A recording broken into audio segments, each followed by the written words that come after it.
பெண்களுடைய பிரச்சனையே இதுதான். கொஞ்சம் இடம் கொடுத்தா போதும், தலை மேலே ஏறி உட்காந்துக்குவாங்க. கட்டிக்க போற ஆம்பளைய நீ வா போன்னு சொல்ற தைரியம் எப்படி வந்தது அவளுக்கு? கல்யாணம் முடியட்டும், ஒரு திருச்செல்வா.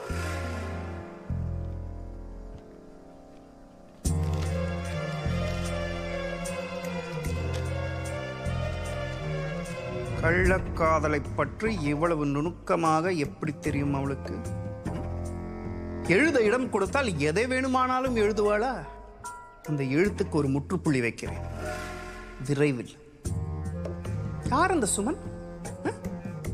யார் அந்த ஆதவன்? அவையே என்னை பார்த்து நீங்க ரொம்ப லக்கி சார் என்று சொன்னான்.